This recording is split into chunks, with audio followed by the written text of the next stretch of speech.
Honorable Salema Sibanbiri, Commissioner for Environment, Bayelsa State.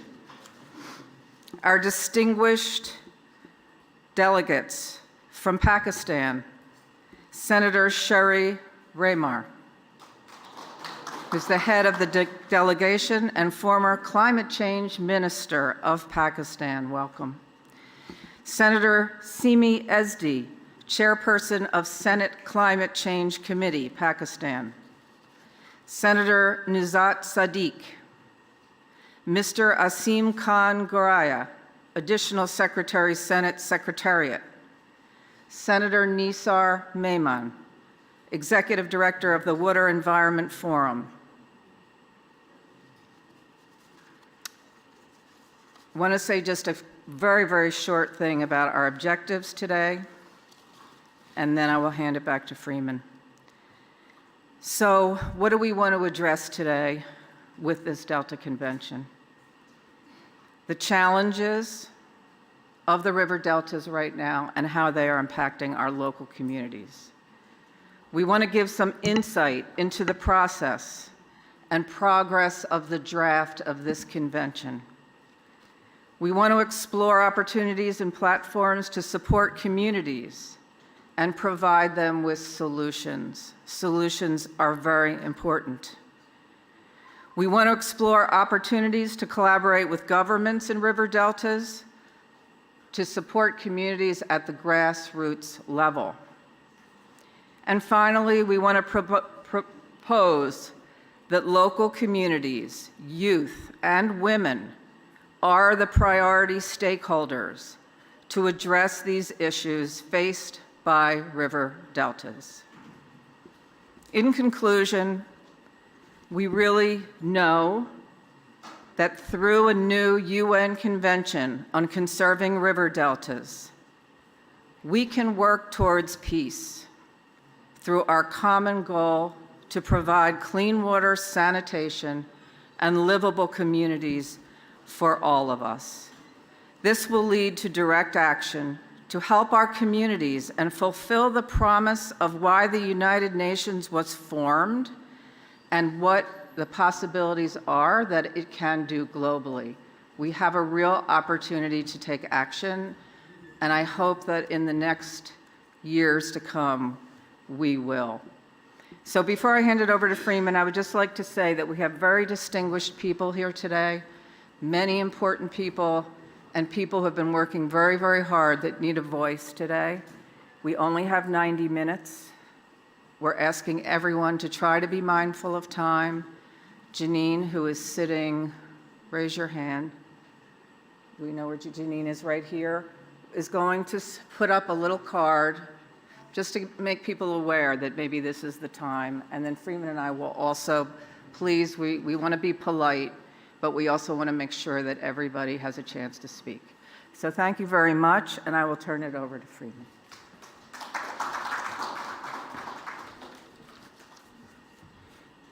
So thank you very much, and Susan. So we'll be heading straight.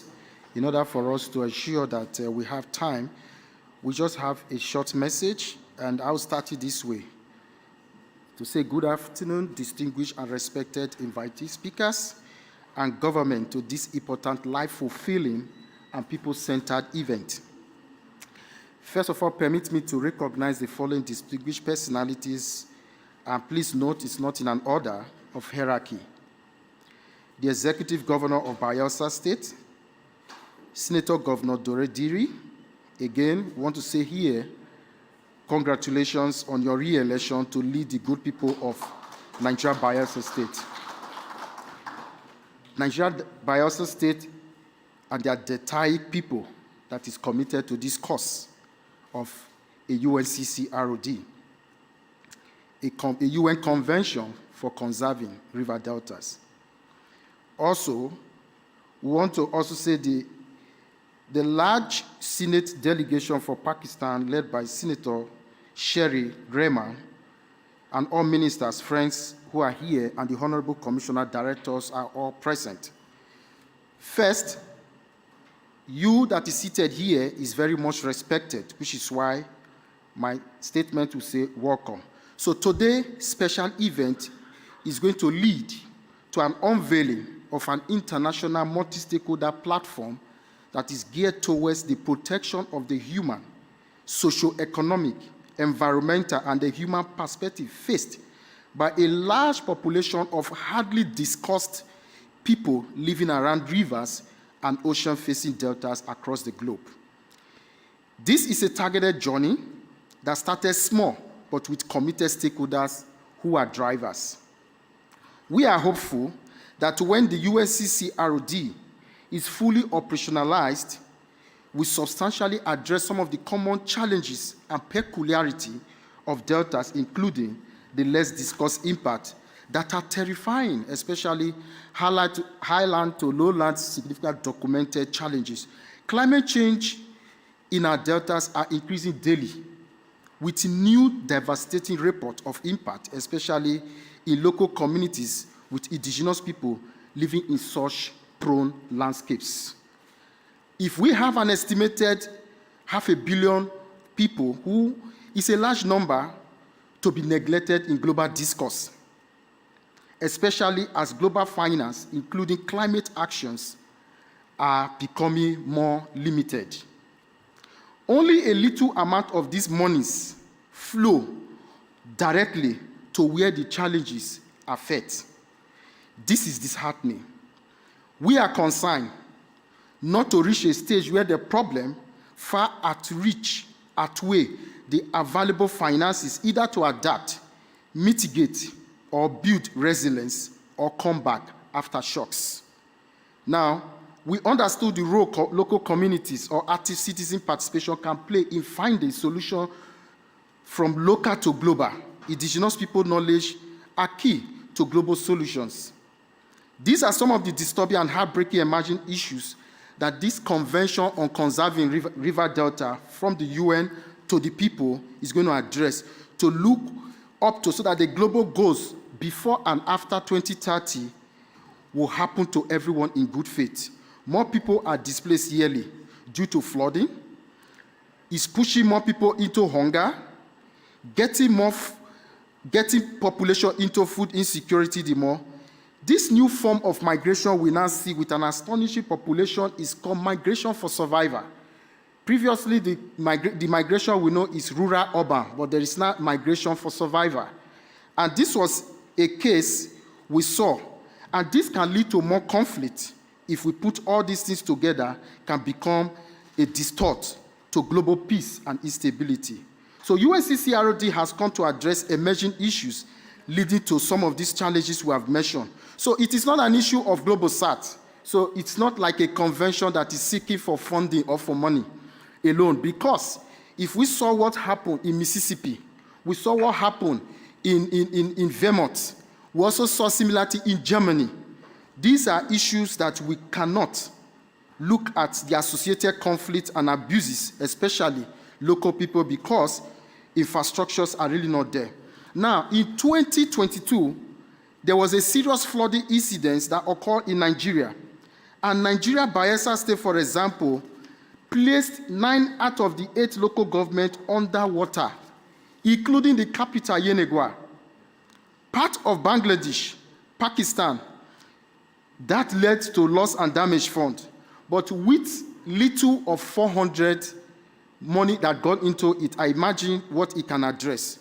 This also happened in Germany, whereby a 33 billion euros estimated to fix public and private infrastructure. So we are not here asking for UNCCRD that addresses global South issues.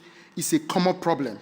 This budget far outweighs the annual budget of many African countries for 1 year put together.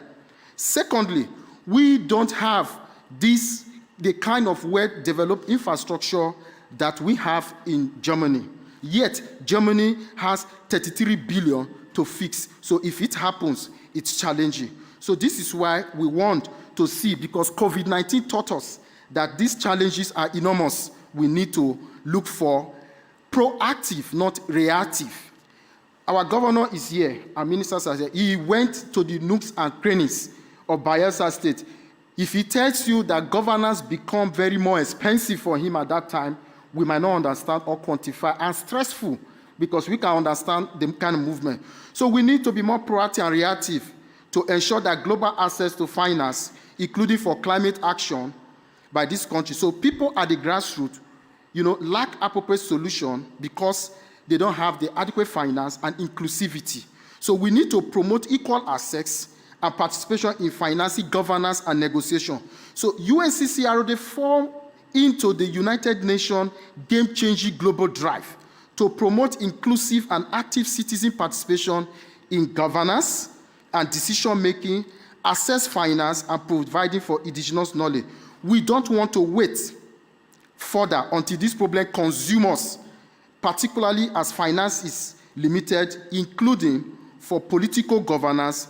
UNCCRD will drive locally led and adaptive solution to issues of the Delta. So these issues have been well discussed with the UN, recognized, approved. But one, game-changing decisions are driven by the people. So UNCCRD will be driven by partners. The UN has designed what we call the game changer, and this is one of the game changers associated with by the UN. So it is you and me that will make it work for all, an inclusive convention that addresses particularly issues of the deltas.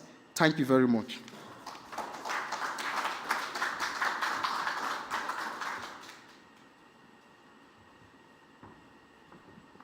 And now we are honored to have a high-level UNCCRD speech by the Nigerian Bayelsa State Governor, Diri. Thank you.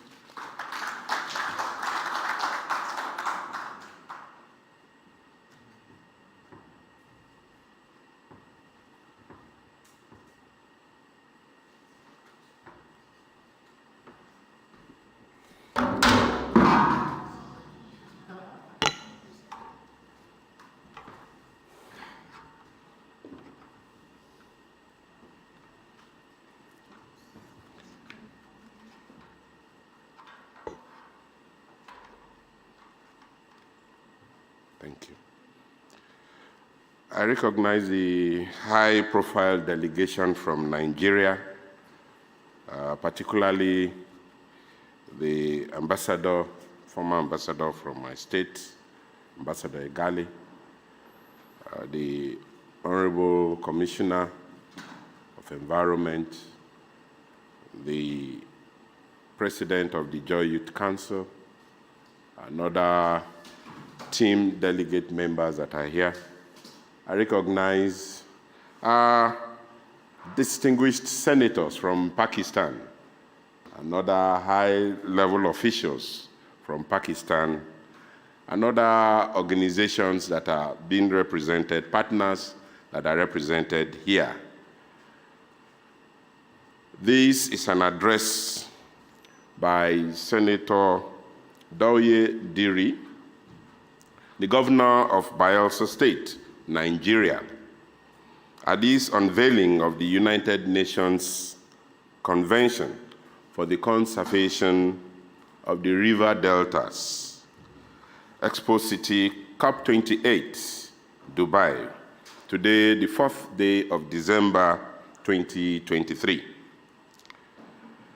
Let me, on behalf of the delegation from Bayelsa State, commend the UNFCCC and the government of the United Arab Emirates for the successful hosting of this landmark event, that we can gather here in this picture-scale city of Dubai from all over the world at this time underscores our sense of commitment and determination to save our planet.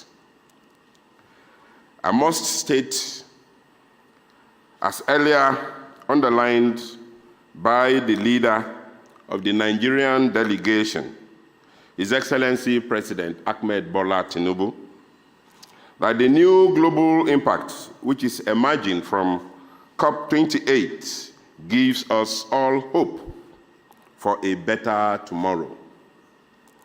This is why I join leaders, especially of sub-nationals from some of the most vulnerable and impacted communities.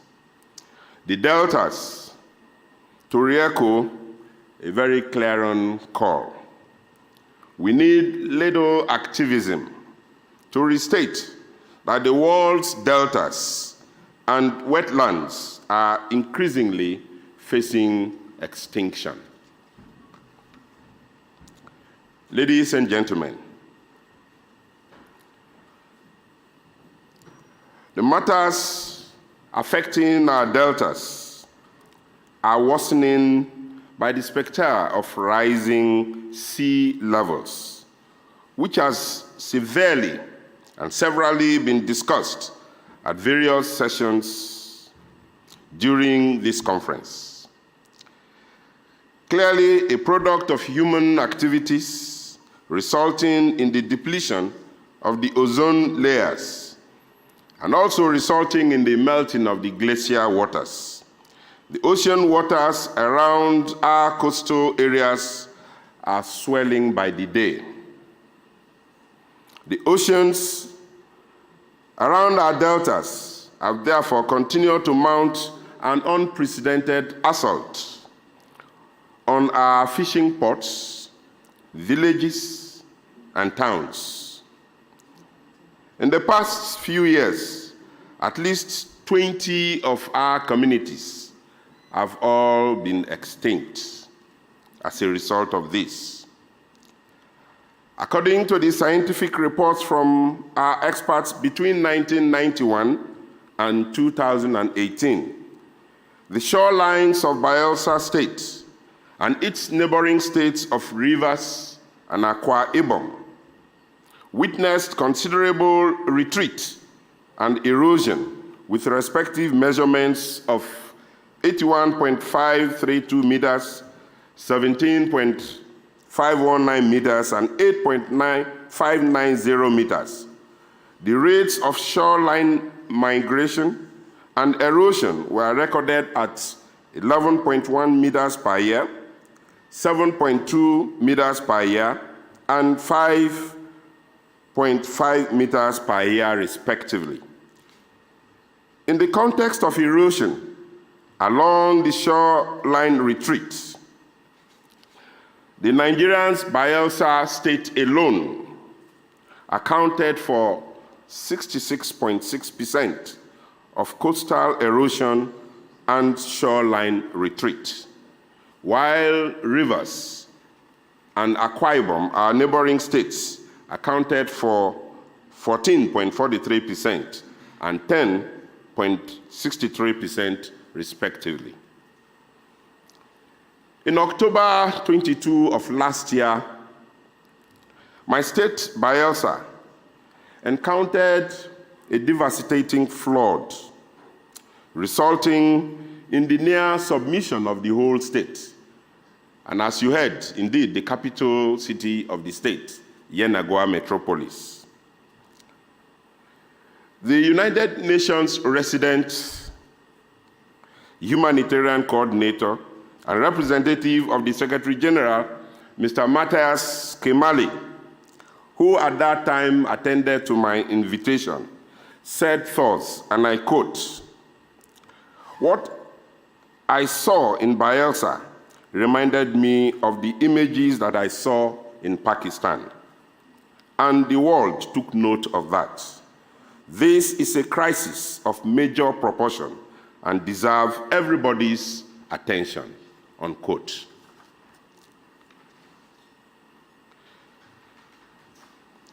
During my visit to the affected communities in this flood of 2022, I recognized the urgency in managing our deltas, water bodies, sea level risk, as well as pollution of our deltas. These endeavors will significantly contribute to addressing food insecurity, hunger, migration, and associated settlements and conflicts. Projections indicate that a 1 meter rise of our sea level in Nigeria compel about 80% of Delta's population to seek for higher grounds. And this is why we joined the deltas. We joined the deltas to unite and appeal to the rest of the world to work with us to address this situation. The government of Bayelsa will therefore continue to support and give priority attention to all activities and programs of the Deltas Unite. While these efforts are going on, and we, on our own end, have domiciled it directly in the office of the Governor of Bayelsa State.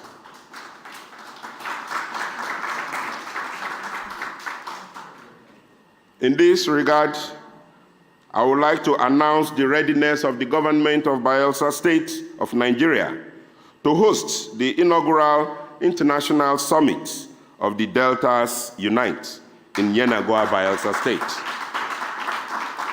Nigeria in 2024.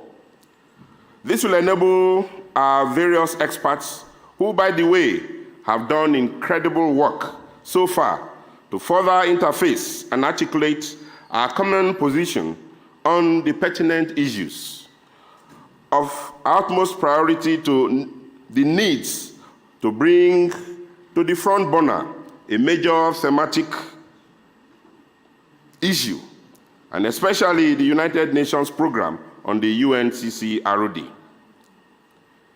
It is imperative that we engage extensively with the UN and encourage more nations to endorse our coordinated initiatives aimed at safeguarding the lives and livelihood of millions of people residing in the river and oceans facing the deltas.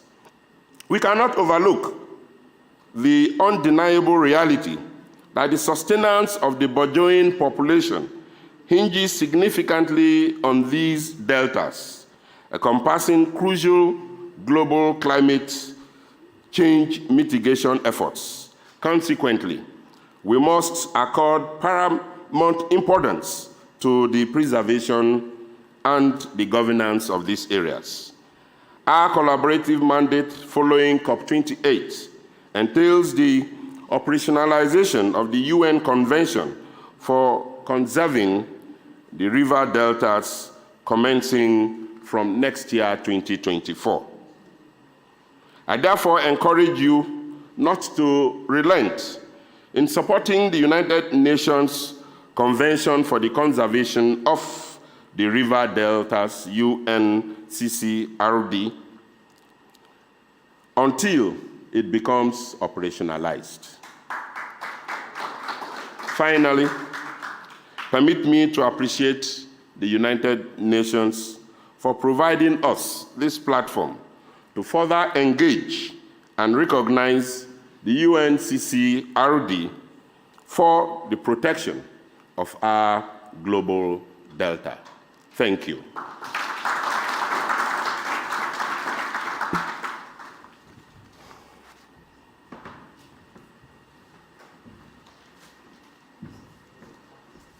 Thank you very much, Your Excellency. So we are going to move straight to the next conversation. We are very grateful and gracious to have you here today, and also to see how we move UNCCRD forward. So quickly, we are going to call on Senator Nasir Memon. Senator Memon. Senator Memon is going to present some of the challenges in the Indus River deltas. After that, Dr. Aboje Andrews should get ready to present for the Nigeria so that we can understand some of the challenges. So we'll try to stick to 5 minutes, please. Case studies. Excellencies, ladies and gentlemen, it's a great pleasure for me to be here this afternoon to work towards conserving the data of the globe. In fact, what I'm going to present very shortly is to share with you the fact that we in Pakistan have got the Indus River, which is one of the large river basin, and Indus River shares the water with 4 countries, starting from China to India, Pakistan, and Afghanistan. It travels around 3,300 kilometers all the way with these countries and ends up in the Arabian Sea, in the Indian Ocean. And during this time, you can imagine this is benefiting millions of people. In fact, if I were to say, it's a lifeline for Pakistan's 240 million people, it will not be an overstatement. Therefore, we need to ensure that it is clean and it is environmentally well protected. Coming back, as you can see on the left side, this is the Indus. It comes down to the last mile is the Indus Delta. In fact, Indus Delta is the 5th largest global delta in the world. And this delta is, in fact, part of it is the mangrove system of plantations is part of it, and which is 7th largest mangrove habitation in the world. And mangroves, as you know, these plants are protecting not only the human, but most of the fish and fauna is protected. And therefore, both of these are today endangered by 2 aspects, as you can see up there, is the climate change, as we have been talking about, and also with the flow of the water to the delta. Because if the necessary delta water is not flown, then the delta is affected and the life therein is affected. In fact, if you look at the challenges that we are facing, is the high risk of the coastal pollution as well as the flooding. Governor has already spoken about the floods in Nigeria. Pakistan's floods a year or 2 back, last year, have affected, in fact, 33 million people. And it has caused a damage of 30 billion, which has been recognized by the UN Secretary General when he visited there. And so it has a major impact of the climate change was these floods. Coming down with the climate change, the sea intrusion has come in, which has destroyed the good agricultural land. And when that happens, it is also land degradation take place. And the groundwater that we see is, in fact, is poisonous at places where you can see that if pollution is there, then you need to protect that part also.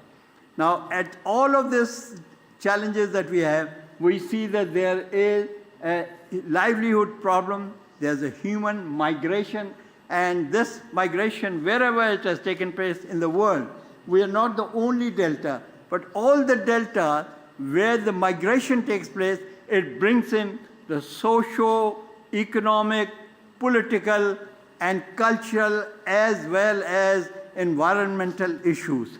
Now, having said this, what we are expecting and why we are part of this United Nations CCRD, the convention that we are today unveiling in this August forum, is because we believe that this forum will bring all the stakeholders together on one platform, and it will create awareness.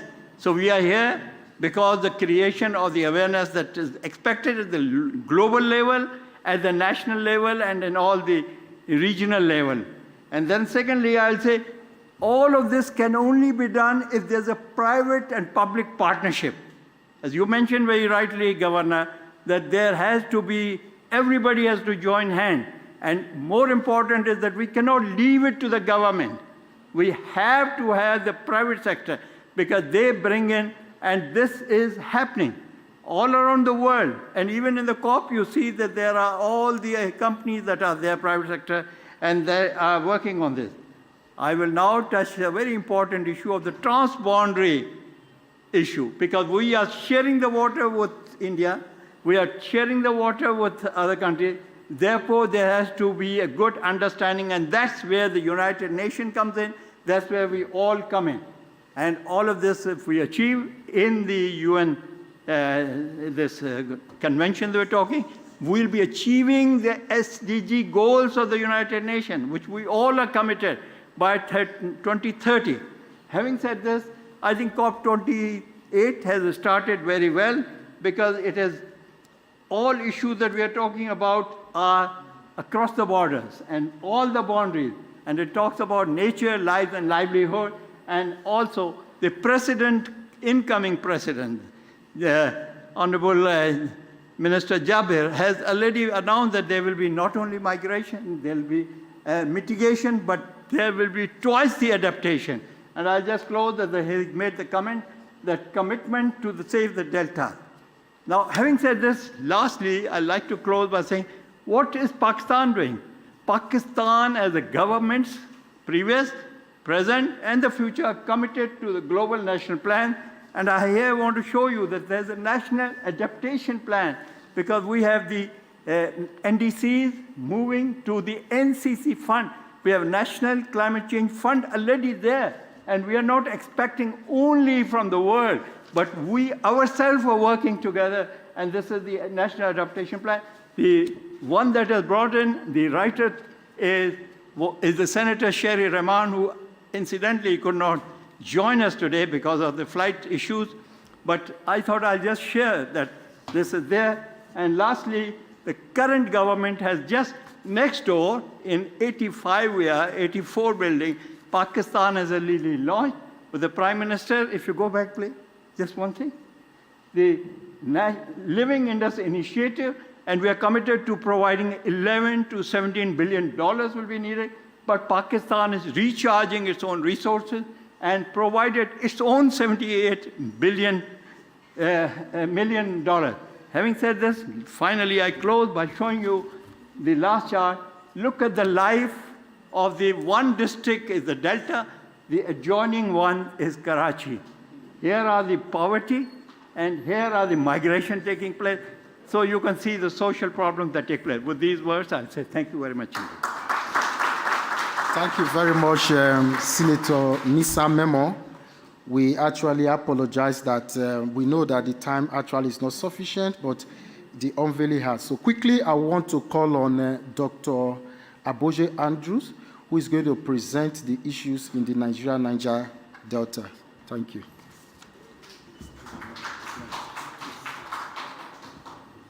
Thank you, Freeman. Good evening, everyone. Certain nuances have been showed that cuts across all the deltas. So on behalf of the Niger Delta region of Nigeria, I want to quickly say we're in all this together. So the Niger Delta area, like we all know, is in Nigeria, in Africa. So I'll be quick to explain all the nuances to us. Next slide, please.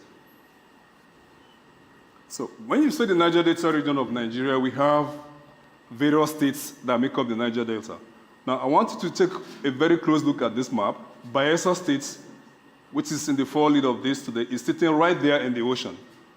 The blue there you're seeing is the Gulf of Guinea and is directly bordering the Atlantic Ocean. So that tells us the consequences and the seriousness of which situation we in the Niger Delta area, particularly Bayelsa State, were faced with. Next slide. Okay. Now, our situation in the Niger Delta is so dire that the African Development Bank carried out a specific study concerning Nigeria and narrowing down to the Niger Delta region. And it tells us that Nigeria has over 200 million persons, and I'll be quick to let us know that this over 200 million citizens in Nigeria, whatever affects them, affects the entirety of Africa, and they are heavily sustained by the activities that go on, particularly in Bayelsa State and in the Niger Delta area. So I want us to understand the seriousness of the position of Bayelsa State and the Niger Delta area, on which the majority of Nigerians depend, and of which the African Development Bank has recognized that if it goes well with this region, it is going to influence Africa. So we're directly talking about over 200 million people. Now, we have seen this picture before, but I want to give us the nuances of what happens underneath the aerial view. Underneath this aerial view of what we're seeing is loss of lives, loss of sources of livelihood, trauma that you cannot even measure. Characteristically in Bayelsa State in particular, where we live, we have direct contact with this environment and other things that go beneath. So what you see here, underneath it are things that we're going to live with it for the rest of our lives. And that is why we're making a case that if we go through this trauma again, the entire Niger Delta goes through the trauma, and the entire Nigeria goes through the trauma, and the data the African Development Bank showed us of over 200 million people will go through the trauma. So we are here today to make a case that we don't want a repeat of this any longer. Next slide.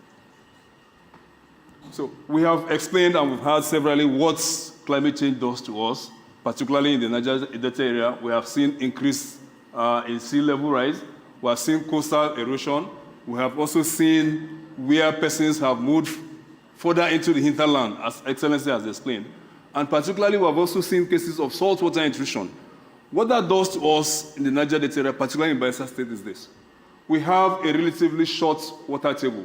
The interaction between the surface water and what we have underneath. So, we have situations where the salt water is now what our people drink. And it has given us serious illnesses that we have to contend with. In our locality, we call it sweetie. What that means is you have sensations that makes you feel good. It is coming from the effect of salt water to the surface water. Then we also have reduction of forest resources. And then, when we lose our forest, we lose our major sustainers. We all know that the Niger Delta area, particularly in Bayelsa State, we have one of the largest reserves of mangrove vegetation in the world. So when this flood happened, particularly the one in 2022, we lost a lot of our resources, and that has put pressure on us. And we also have other activities that further aggravate the effects of climate change. We don't have adequate understanding, and we have persons among us who still are concerned that they do not understand what we're talking about climate change. And we also lack the skills to combat the effects of climate change on our people, on our environment, and our resources. Again, our region, the Niger Delta area, sustains the oil and gas activities of Nigeria and indeed West Africa. Next slide, please. So this is a snapshot of what becomes of our environment. We've seen it before at the United Nations conference in New York. Oil and gas activities have a lot of influence that increases the climate change condition of the Niger Delta area. So we're appealing to all globally, not just the United Nations, every international organization that have effects to do with what affects us in the Niger Delta, please let all hands be on deck to help this situation with climate change. So what are the areas we can have support with? We have partnership goals we want to achieve. Next slide. Next slide, please. So we have very serious commitments, and we have seen it today demonstrated over and over again that we have started partnership with various persons in the world. We have a university, Niger Delta University, which we have gone into partnership with several organizations globally. And we want to say that we are prepared. We're not just folding our hands to wait to ask for handouts. We have been doing what we can on our part. We have our universities working on it. And you see our amiable governor, he's here today. This picture shows the representatives from the United Nations that have come to Bayelsa State to look at that. That is his homeland. So this further shows that we are committed in Bayelsa State. We have been on this thing for a long period of time. So we are also coming here again today to say, please, let's join hands together and work to achieve our goals. Thank you. The final slide.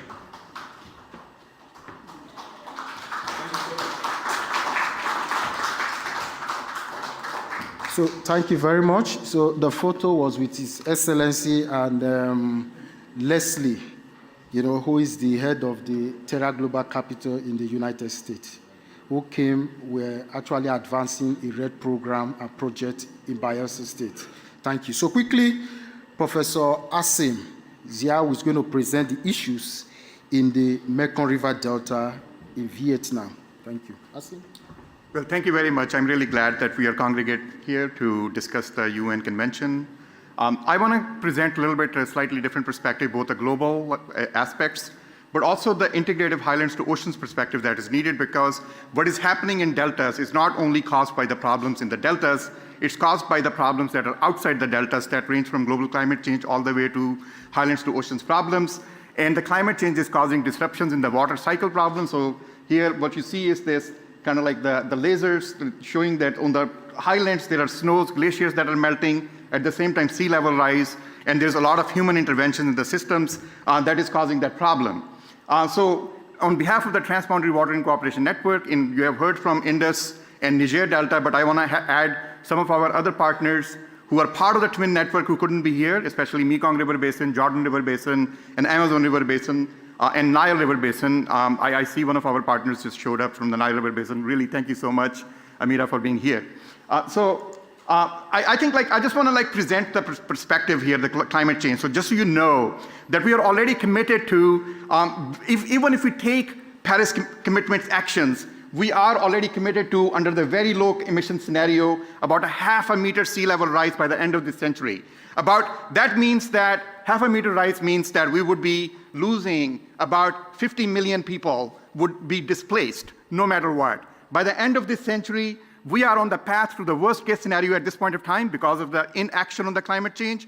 For that reason, we are looking at about 1 million people would be displaced by the end of this century. That is if the Antarctic ice sheet does not melt. If the Antarctic ice sheet melts, this is from the IPCC Sixth Assessment Report, we are looking at about 1.5 meter rise in the sea level by the end of this century. That means that because the deltas and the coastal areas are almost at the sea level, we're looking at about 1.5 to 2 billion people being displaced. So it's very essential that in this meeting, we declare fossil fuel companies as climate criminals, because they are the ones who are going to be leading towards this action. And I think we need to make the statement here that UNFCCC has failed to deliver on the climate action.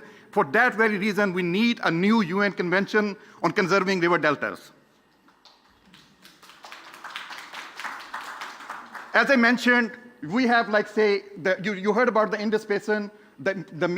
We have already seen the impacts of climate change. On the right-hand side, from the Himalayas, the Mekong Basin comes where the glaciers are melting, but the sea level rise is already showing saltwater intrusion and challenges in the Vietnam area. Our collaborators from Vietnam are online, and they are already experiencing massive amount of displacement, saltwater intrusion, etc. Then we have, in addition to, it's not only the ocean-facing deltas. In the Jordan Basin, where the Israel and Palestine and Jordan share the inland deltas, like Sea of Galilee or Dead Sea, there are also already water crisis that's happening, water scarcity challenges. They're not able to grow the food because of the global warming-induced evaporation that is leading towards less and less water, fresh water that's available to them. And then in the Amazon Basin, in the Amazon Basin, which is on the left-hand side, the deforestation in the lowlands is causing droughts in the highlands. So it's not only the actions of the highlands that is affecting the lowlands, because the highlands have the control over the water, they're building dams. All of these dots here, triangles, show the dams. But it's also the lowland countries, their actions can also have an effect on the highland countries. So we are all interconnected. We need to think about these river basins from highlands to oceans as interconnected living organisms. We cannot just make actions in one place and hope that the things would change, not change at the other place. We are all interconnected, so we need to take integrative action that is from highlands to oceans. In Africa, you heard from the Niger Basin already, but we are also working in the Nile Basin, as I mentioned. The Nile River Delta is very, very vulnerable. Actually, I met with one of the US Department of Defense officials recently. They said they cannot sleep at night because of the threat of war that surmounts between Egypt and Sudan, and further up in the northern areas where the dams are being built. So we need to think about really that it is a serious global security crisis that we need to face and address that in a format that the UN-CCRD can provide.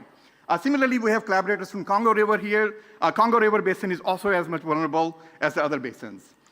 Finally, I just want to very quickly sum up. We organize series of focus groups and workshops to synthesize from global delta communities what are the challenges. So this is a very high-level summary. So the local deltas, we have these challenges happening at 3 different scales. At local delta scale, as you already heard, it's saltwater intrusion, acidification, we have agricultural land degradation, wetland and mangrove degradation, arsenic and water pollution, coastal flooding, flash droughts, heat waves, lack of access to clean water, poverty, loss of livelihoods, migration, loss of fisheries, dwindling critical infrastructures, and land subsidence. The land is subsiding. So it's basically, it's not just stagnant. Land is also cannot bear the weight of the water, seawater that's coming there. At the regional basin scale, increasing construction of hydropower dams, and some of the pictures that I showed, it shows you the exact number of dams that are being built. And irrigation diversions reduce water flow from upstream to downstream, diminishing river flows to deltas. Upstream sources of pollution include manufacturing, agriculture, housing, and transportation sectors. At the global planetary scale, we need to have sea level rise and glacial melting that's causing the problems at the slow onset events, but increasing intensity and frequency of extreme events, such as floods, droughts, and heat waves, are acute events that are causing this. So thank you very much, and I'll come back in terms of the solution space later on. Thank you. Thank you very much, Professor Asim. We are very glad you were able to draw issues that connect land issues, and land also has to do with farming and a lot. So thank you very much. So on this note, we will also want to, in the UNCCRD design, we've been able to actually come up with 3 committees that is advancing what is happening in UNCCRD.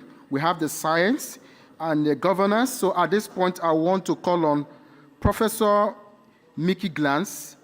Is from the Center for the Consortium for Capacity Building, University of Colorado in Boulder, from the US. Mickey, we would like to hear from your many years of experience. Thank you. Oh, I need the clicker.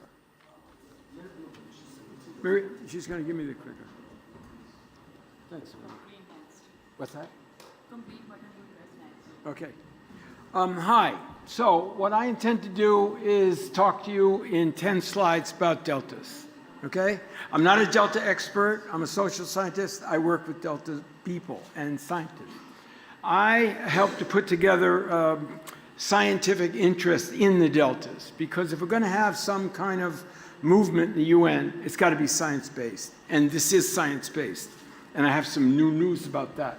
But these are various deltas, major deltas around the world. But there are minor deltas and middle-sized deltas. So there are a lot more deltas than we think. Okay. Usually I save this slide for the end. But I decided, you know, at the end it's already hurry up, 1 minute, 30 seconds, and your best thoughts are gone. I took a picture of this T-shirt in, I think it was 2006 or 2009. And this was on the kids from Samoa, this T-shirt.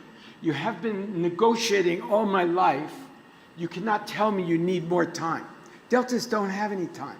We've been telling Delta people, we've been telling policymakers that deltas have been eroding for the last 4 decades, at the least. And here we are. So something that seemed like a small problem, today's like yesterday, tomorrow's like today, no difference, a little bit, deal with it later. Doesn't work that way. They accumulate. These problems accumulate, and all of a sudden you have the crisis. So right now we're paying for decisions made decades ago, and our grandkids are going to pay for our decisions because we're too, we don't want to spend the money now to stop a problem or prevent it. Okay, so you can't pass the problems on again. So looking back to look ahead, we're all standing on someone else's shoulders, okay? I didn't wake up in the morning and say, I've got a great idea, let's save deltas. No, they tried. 10 years ago, they tried. This woman, Effie Fufulu Georgiou, July 2013, team of Delta collaborators, science, this is science, and they put together a decadal initiative for science. The problem is it didn't include much social stuff. It didn't fly. Maybe there was another war somewhere, whatever. It didn't work. But this woman spent 5 years trying to get the deltas some recognition and to come up with a UN International Year of the Delta, okay? And there are these kinds of years. So I wanted to look back to look ahead. And this is what she said. Deltas are home to over 500 million people. They're home to biodiverse, rich ecosystem. We know this by now if you're sitting in here. And you can read about it if you don't want to watch this. They're economic hotspots. They affect navigation, they affect food, they affect disease, they affect medicines.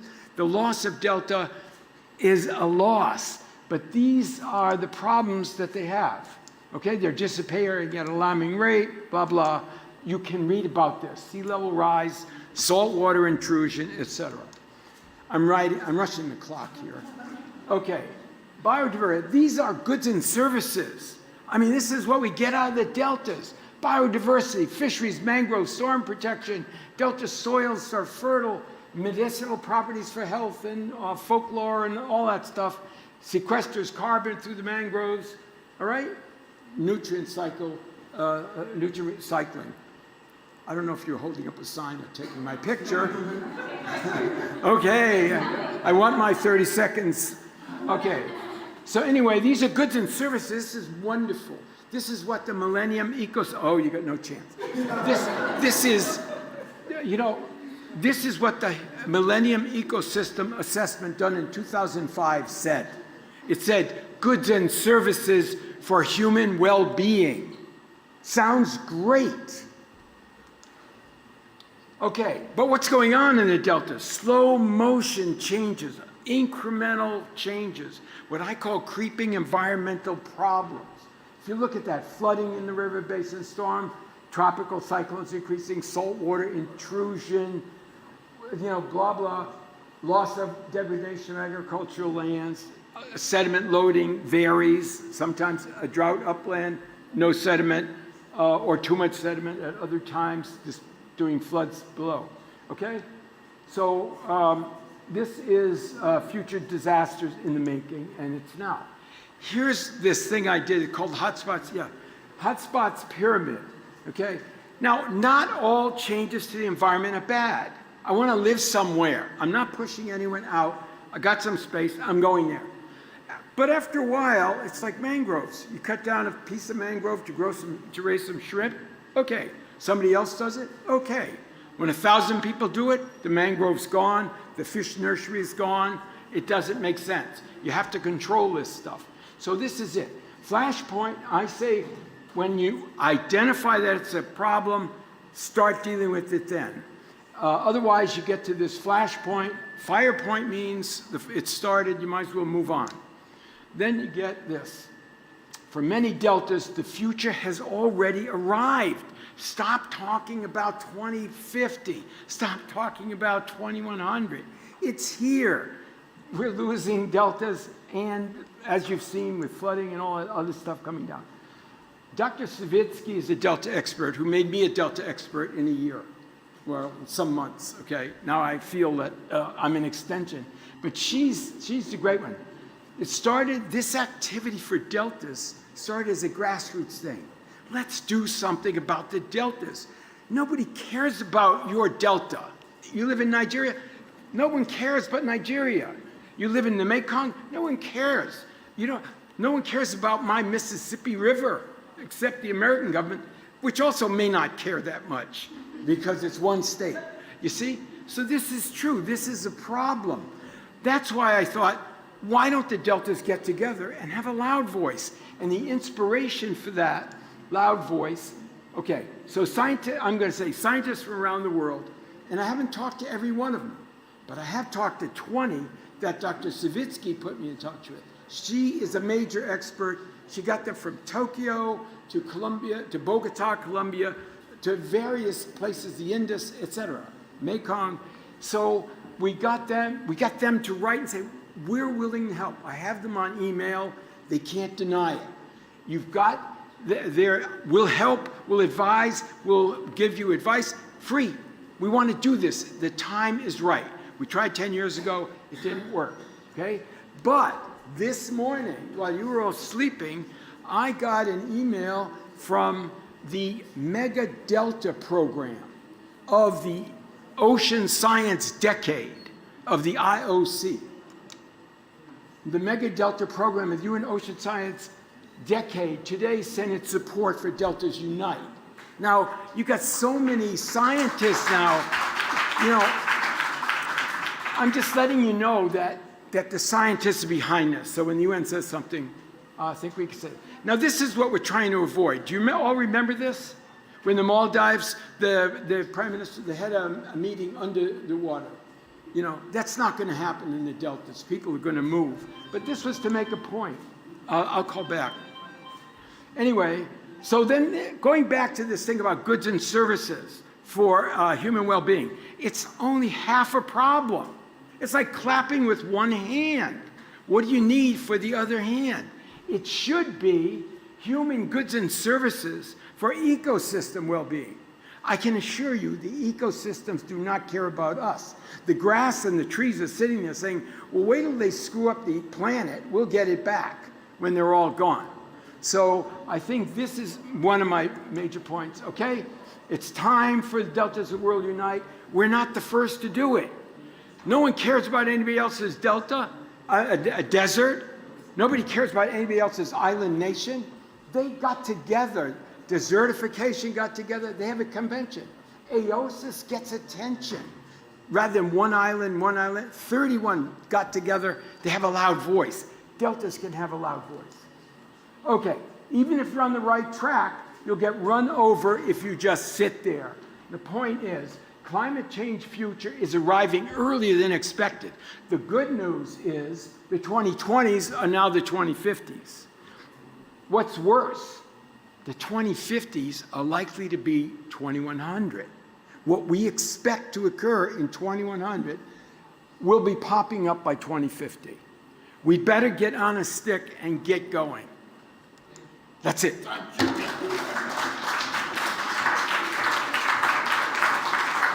I did it on time. Who said so? Mickey, you did it. Anyway, thank you very much, Professor Mickey Glantz. Actually, I think I made a mistake to have said, Mickey, we need to hear from your over 30 years experience. So maybe that's why you took additional 2 minutes of my time. Mickey, is this for you? Then I'm going to keep it. You won't see any better. All right, so thank you very much. So in the process of Professor Mickey making his presentation, thank you very much. We had some dignified persons who also walked in, and we just want to quickly recognize them. And we had the governor of Taraba State, Nigeria Taraba State, who walked in. He could stand up for recognition. His Excellency Ebu Kefas. Welcome, sir. Also, we had Honorable Julius Pondi. He's a parliamentarian. So he's also here. Can we just see you? Can wave to us in Bayelsa State. Also, we have federal parliamentarian. So we are happy you are here. So when we leave here, all the commitments we are looking for, we are just going to hold you before we get back to Nigeria to just sign that part for us. So yes, he's actually the chairman, Committee on Environment. So he's key to the UNCCRD.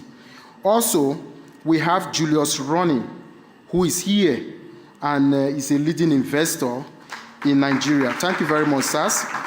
And also we want to say thank you to Senator Simi SD, the chairman of the Senate Committee in the Pakistan Government Climate Change. If I blunder your name, forgive me. You can throw me out outside the gate. Thank you. So we also have Senator Nuzayat Saidi, who is here. Welcome. Then we have Mr. Asim Gyan Goraya. Am I right? Did I call it correctly? Then I deserve citizenship in Pakistan. All right, so we move on with the program. I want to quickly move on to calling Ambassador Godknows Igali, who chair the Governance Committee of the UNCCRD in the process. Ambassador Igali is one-time ambassador of Nigeria to the Scandinavia country. So when we say the Scandinavia put together, is the NORAD region put together, and also a former permanent secretary at the Federal Ministry of Water Resources.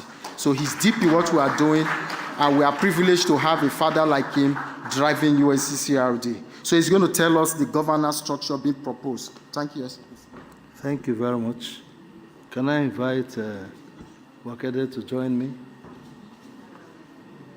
Your Excellencies, the governors here present, and senators from our sister country, Pakistan, and other personalities. Well, a lot of time is gone, and I think that the first challenge we have before us is that thrust of working together as a team to be able to drive the process of getting a UN convention to take us to that level. Because, as has been amply explained, we have a double jeopardy. The waters from transboundary, and by the way, let me explain that the River Niger covers 9 countries. It starts from down the extreme west of West Africa in Senegal and comes right down 9 countries and drains into the Atlantic Ocean in the Niger Delta. So it's a very large basin that is covered. And we have a double jeopardy because the waters from the ocean are rising and the more water is coming from up, down. So from the 2 sides, we are being drowned. And that is why this convention is very important. And I like what Professor Miki said, we don't have to wait until we go under the water to hold our conferences. Let us start to work together. First thing is for us as directly impacted populations, because for us it is not a matter of science and academics, it's a matter of survival. We saw what happened in Pakistan. Last year, we see what is happening in Vietnam. We see what happened in Bayelsa. For 3 weeks, we were cut off from the rest of the country and we were underwater. No communication, no aeroplane could land, because water levels on the tarmac were about 2 meters, and the roads water levels were as much as about 10 meters. So we need to work together to make the world to know that this is beyond rhetoric, this is beyond politics. A critical mass of the world's population is being drowned because of this double action. So the governance structure we have put together is very brief, and let me also welcome the Director General of the Nigerian Hydrological Services Agency, the expert on groundwater movement, Jonannes, who is here with us. So why I called Wakede, he heads our secretariat on governance structure. And if I begin to speak, I get emotional on this matter, because I'm still appearing to have another discussion. So Wakede, just in 1 minute, let's just explain the governance structure we put together, and so we can allow others to speak. Okay, in 1 minute, as I'm told, this convention is to give leverage to community people for inclusivity, participation, and recognition in all the framework from planning to implementation, that community people should be involved in the governance structure, in discussing their affairs, that we should no longer alienate community people from the planning process, engagement process. They should be key in determining their own future. That, in one word, is the basic foundation upon which this convention is hinged. Thank you. And in another one word, let me explain, it is from bottom to up. We have the experience of what Chief Bill Knight, who started in a place called Akasa, where the community people started to be in charge of their climate issues. And today, we have those structures, and that's what we recommend, that this convention should be, whether in Vietnam or in the Mekong Valley or in Niger Delta, the communities should be those that will start the process and will build up from there. Thank you very much.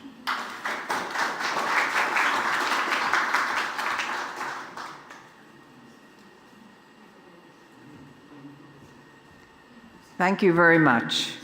We have about 20 minutes left to our session, and we have a lot of very important things to still hear from. So I'm asking people to really be brief, because we want very much to have our panel. So next we will have Dr. Asim, who will talk to us briefly about the language of the UN-CCRD Convention.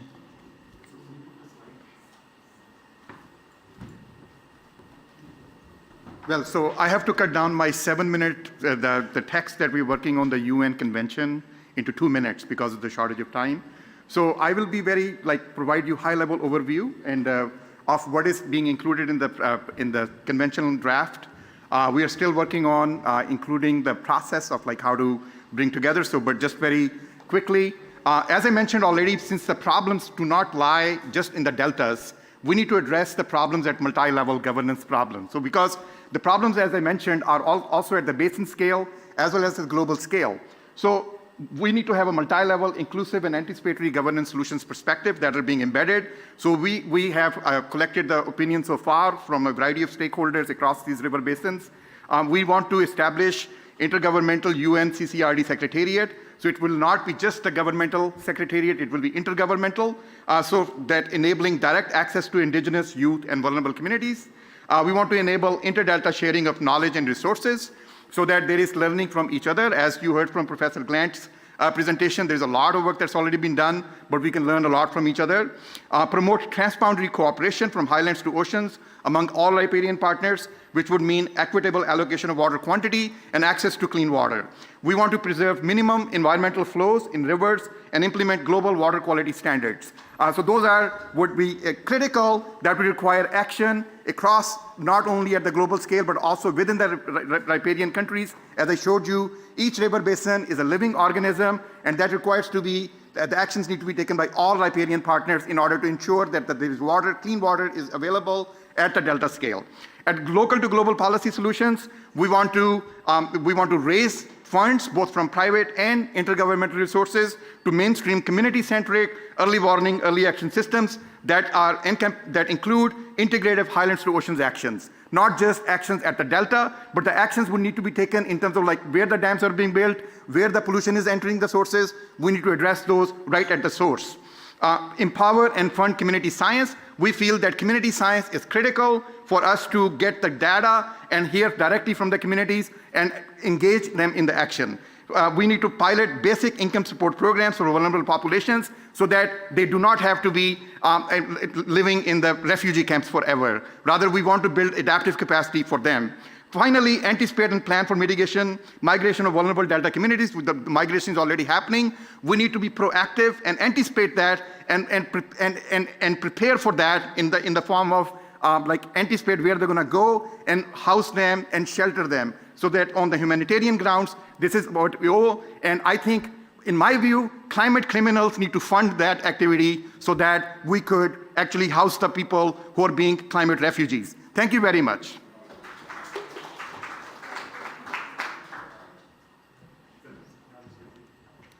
Now we are honored to hear from our Pakistani delegation for Senator Simi Ezdi, Chairperson of Senate Climate Change Committee, Pakistan. She will make a statement.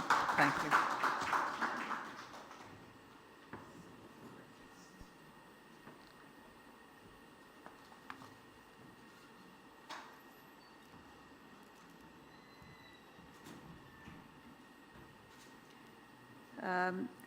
I'm very thankful for the program organizers to invite us here. I would like to thank the coordinator of Unite Delta project, Mr. Freeman, Governor of Nigeria, Excellency Douye Diri. I hope I've taken the name correctly. And Chairman, Water Environment Forum, Mr. Nasir Memon. Excellencies, dignitaries, ladies and gentlemen, Assalamu alaikum. It is an honor to be present here among such a diverse representation of experts and policymakers and share my views and experiences in protection of river deltas. We are facing multiple impacts of climate change in shape of severe floods, biodiversity loss, desertification, erosion of deltas, and other warming-associated impacts. It has profoundly impacted human capital, including their lives, basic well-being, and future productivity. Hence, the global cooperation is the need of the hour to cope with and avert such global challenges in future. Similarly, river deltas, which occupy only meager Earth's land surface, but provide sustenance to millions of people, are under continuous stress. Human intervention in shape of river diversions, groundwater extraction, and urbanization along with intense threat from climate change, pose a serious threat to river deltas, especially in Asia. Therefore, it is high time to take corrective measures to offset these deadly impacts of worsening climate crisis. In this regard, we welcome this timely initiative to introduce a United Nations Convention for the Conservation of River Deltas, UN-CCRD, for the protection of river deltas. We hope that this initiative will promote inclusive governance of water resources and give local communities more voice facing adverse consequences of climate change on water resources. We also look forward for collaboration in future to share best practices for the protection of river deltas under the guidance of this convention. In Pakistan, Indus Delta is recognized as a Ramsar site, boasting rich biodiversity, including mangrove forests, birds, and marine life.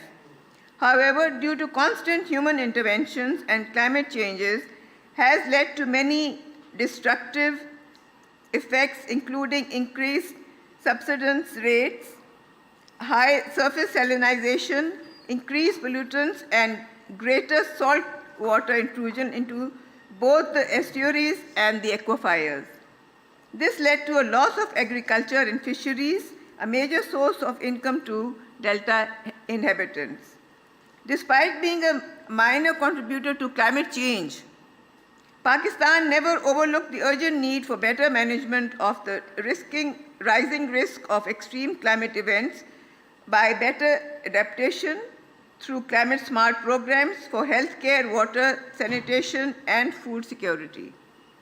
The Parliament of Pakistan has also passed Pakistan Climate Change Act 2017. The new law establishes a policy-making climate change council along with Climate Change Authority to prepare and supervise the implementation of projects to help Pakistan adapt to climate impacts and hold the line on climate changing emissions.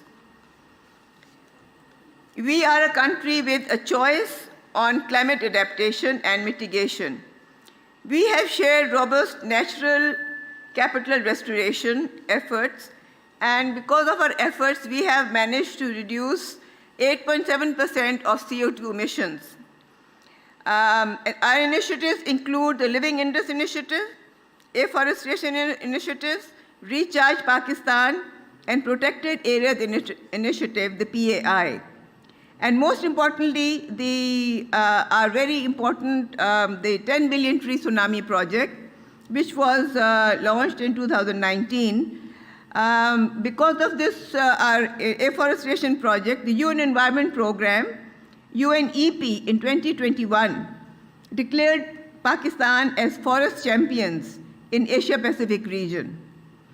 Under Recharge Pakistan by 2030, it has been envisaged to transform the Indus Basin at 6 sites to build resilience of 10 million people through climate-resilient agriculture and water management, and strengthening government capacity to support communities to adapt. Living Indus Initiative, spearheaded in collaboration with the United Nations, aspires to transform the Indus Basin into a thriving system by repairing and restoring the natural resources and ecosystem. These are resilient in the face of climate change. Moreover, under voluntary plantation drives, Pakistan has annually increased mangrove forest at an annual growth rate of 3.74%, making Pakistan the only country in the region with an expanding mangrove cover. Similarly, our Sindh province and Port Qasim Authority has declared mangrove forests as protected forests. To protect this is essential life-supporting ecosystem, providing habitat, shelter, breeding ground for a number of economically important wild flora and fauna. Here I would like to share some very important news. I think we all know that in last year, in 2022, in Sharm el-Sheikh in Egypt, Pakistan was the chair of the G77 plus China group, and we successfully managed to initiate the Loss and Damage Fund. Now, this fund has started receiving contributions, and I'm very happy to say that UAE has given us $100 million, Germany also $100 million, and US $17.5 million. Here it is very important to emphasize that we start programs, but we don't see them being implemented fast. This Loss and Damage Fund is for the people affected by floods and other adversities. We need to emphasize also that the Global South needs to fulfill its commitment and add to the fund. Countries like Pakistan is in sheer need of it. Faced with imminent threats of climate change, we support the UNCCRD, critical for protecting our river deltas, and look forward to enhanced regional and international interventions in this regard to collectively achieve all our targets and aspirations. Thank you. Thank you very much. I would like to call Professor Augustine, Grace Ananda, Michael Cullen, and Rebecca Apapa, if you could just come up, please, to the microphones. Basically, we're going to have time for just one statement. And these are all have done incredible work, these four people. So I lead you, because they don't have time today to really do a full presentation, to lead you to their work online, because it's very, very important work. And we're truly sorry that we've had so many important things to have to cover, and we need to do the unveiling by 6:15. So that's why we want to just go on. So if you could please just introduce yourself, just your name and your title, and then make a statement for what is the most important part of the work that you're doing right now.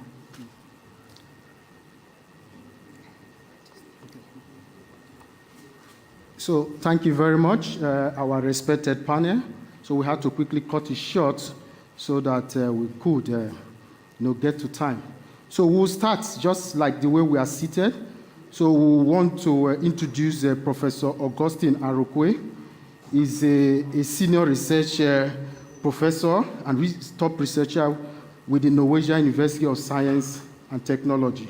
So, Prof, we know that recently, and the world knows that researches doesn't have to end in the chairs of researchers. So there is growing need to engage citizen science and inclusivity, the participation, so that we can start having real-time researches that work for the people. So you understand about the UN-CCRD because you are instrumental in the process of the formation and the designs. What kind of citizen science do you think works, making key examples when it comes to flooding, sea level rise, and how local community could be part? So, Prof, if you can do this for us in the first stretch of 3 minutes, we'll appreciate it. Thank you very much. I think your question is like asking me to write my life history in one page, which is not possible, but I'm going to try. I think that we cannot, by any means, finance ourselves out of the current tragedy that's looming with climate change. We need to engage science. We need to engage citizens. I have had the privilege to supervise a PhD fellow from the Niger Delta, Nigeria, that worked on developing ethical guidelines for multinational companies in order to have a framework on how multinational companies will operate in Nigeria with regard to pollution. I was very much encouraged by your presentation because you touched some aspect of climate change that I think was very, very important, which is pollution and contamination of groundwater and pollution. When I was in the Niger Delta, I saw the real impact of devastation from pollution. And of course, we must understand, there will be no climate change without pollution. That is a fair statement. There will be no climate change without pollution. And we must address pollution in parallel with dealing with climate change. It's not about, because if we, through climate change and pollution, destroy human, social, and ecosystem services, we are done. We are basically done.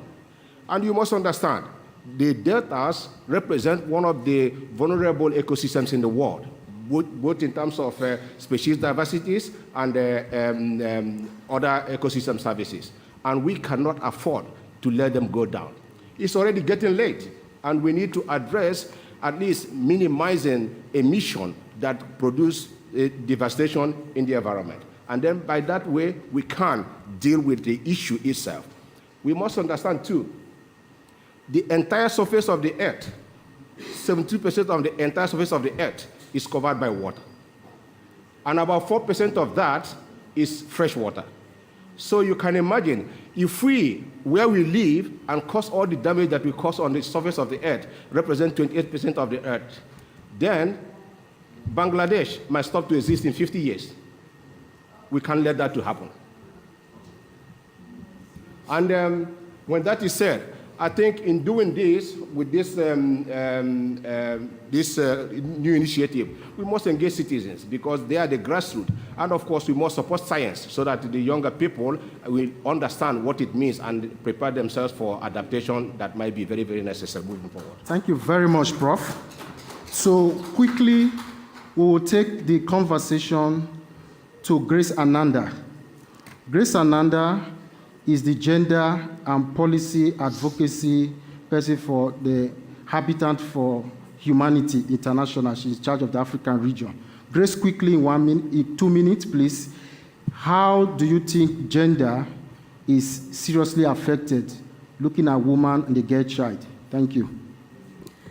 Thank you very much, Freeman, for giving Habitat for Humanity an opportunity to be part of this important discussion. I'm joined by my colleague, our Director of Program, Margaret Mengo, who is now acting as our camera lady. So when it comes to gender and women's rights issues, it's very important for us to ensure that gender-responsive policies that are climate smart should be included in climate discourse. Habitat for Humanity, we are a housing organization that seeks to ensure that everyone has a place to call home. And we are looking at habitability, adaptability, tenant security, and also intersectionality of climate change and gender. One of the speakers spoke about housing and also human settlement and migration. And I was so happy because I was like, who is talking about migration? People at the delta rivers, especially women, are worst affected when it comes to climate change. They like access to financial opportunities. They use the land most as a way to grow the economy and also as a livelihood. And my hope is that the convention and the statement that we've made, let's ensure that we put in the aspects of housing and human settlement. And Habitat for Humanity is seeking to ensure that the policies that are in place are transformative and also ensuring that mitigation should be adaptive and also targeting the vulnerable communities. Thank you very much. Thank you very much, Grace Ananda. We are going to quickly allow the panel, the expert panel, to hold on. We are going to call on His Excellency, the Governor of Bayelsa State, Governor Diri, to quickly unveil the UNCCRD with a quick statement. Your Excellency, sir. So, Rob, just play it. So the whole essence of what we are doing is to officially unveil. Once we unveil, we continue with, so unveiling it, we are going to call on the Governor of Taraba State, Excellencies, the Minister from Pakistan, Senator Memon, you join His Excellency to unveil officially the UN Convention for Conserving River Deltas. Your Excellency, sir.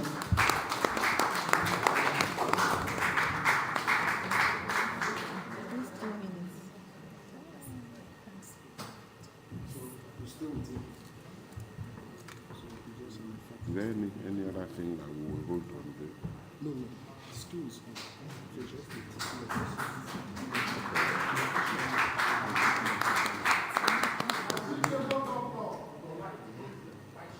Well, my very senior government officials and partners in this hall today, on behalf of all the impacted countries and peoples of this world,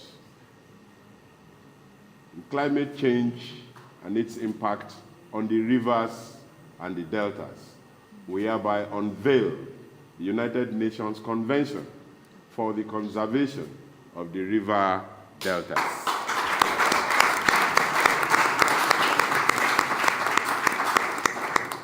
Thank you. Quickly, before Excellency sleep, because our time is up, so I'm going to apologize to the rest people on the panel. You could just stay for a quick photo. Let's take a quick group photo. I'm so sorry, Michael Cullman and Rebecca Apapa. When you have dignitaries around, sometimes you lose some time because you can't dictate too much for them. So please, a group photo quickly. And as soon as we are doing this group photograph, please, we don't have time. We have exhausted our time. As you are going, you just take a pack. And also, we are extending an invitation to you. Everyone has to be at Jumeirah Beach Hotel for a dinner party with some of our excellencies. Thank you very much. Please, by this announcement, we are saying that His Excellency, the Executive Governor of Bayelsa State, is inviting everyone to come over to Jumeirah Beach Hotel, Jumeirah Beach Hotel, a prestigious Jumeirah Beach Hotel, 7:30 for a dinner event. And all of you guys are welcome to this dinner event. All of you. Please, just stand quickly for the photo. Can we just do it behind here? Sir? Jumeirah Beach Hotel, 24th floor. The DG of, hydrological service, please come up, sir. Join His Excellency. Remember, Jumeirah Beach Hotel, 24th floor. 24th floor.